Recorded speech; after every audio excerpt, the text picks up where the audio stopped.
Et salut tout le monde, c'est le chat japonais pour une nouvelle présentation manga.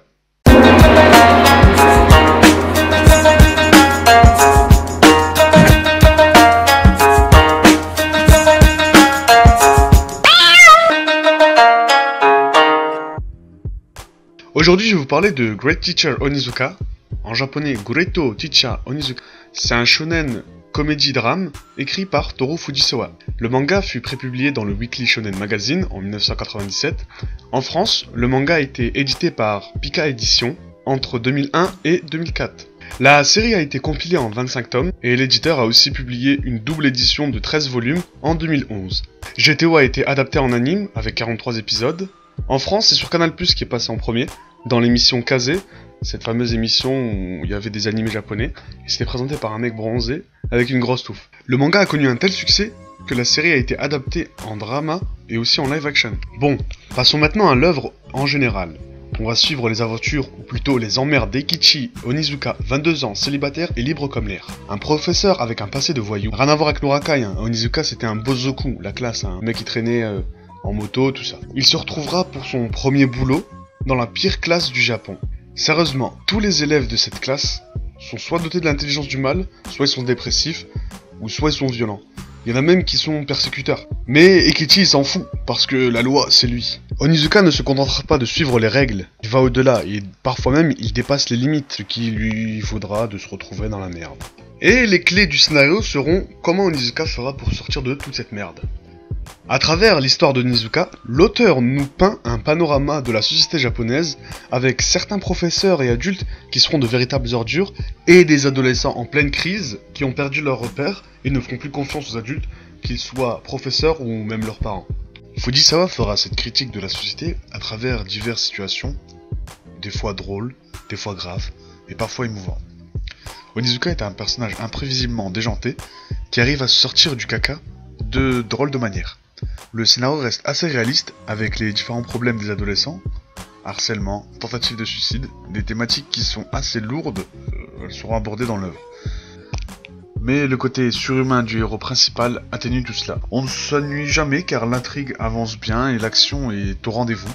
Certaines scènes vous couperont le souffle. Au niveau du dessin, Fujisawa nous offre de très beaux dessins bien soignés, les décors sont très bien réalisés.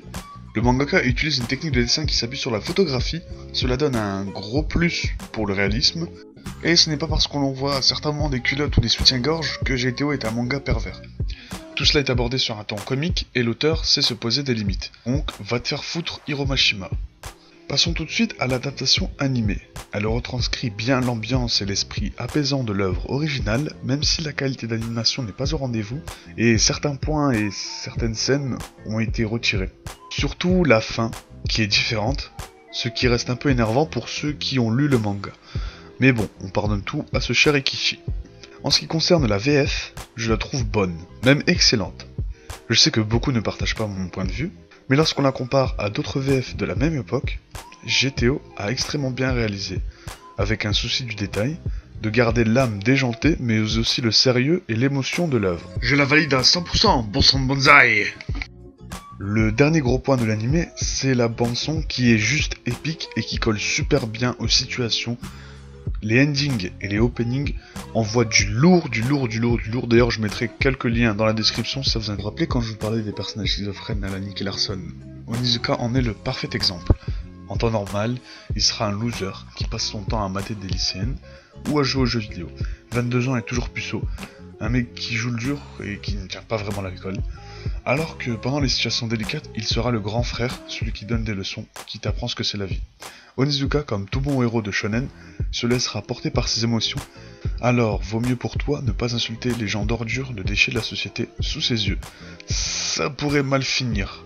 Et ça pourrait carrément finir en German Suplex. Enfin, pour conclure, GTO est une œuvre quasi à part, qui te fera crier tellement les personnages et les situations sont trop émouvantes. C'est un manga drôle, mais qui traite de problématiques importantes. C'est extrêmement posant. Si tu as besoin de décompresser ou de rire, tu te mates quelques épisodes et voilà quoi. Merci d'avoir regardé cette présentation. Pour ceux qui connaissaient pas cette œuvre, j'espère que ça vous aura donné envie de la suivre. Et pour ceux qui la connaissaient déjà, si ma vidéo vous a rendu nostalgique et que vous voulez vous refaire du GTO, vous pouvez aussi vous diriger vers la série Young GTO qui retrace la jeunesse de Onizuka et de Ryuji. Et si vous voulez suivre la suite de GTO, il y a GTO Shonen 14 Days. La mission est à présent achevée, n'hésitez pas à laisser un commentaire ou à aimer la vidéo, et partagez-la, c'est ce qui fait vivre la chaîne. Moi je vous dis à plus pour une prochaine présentation manga.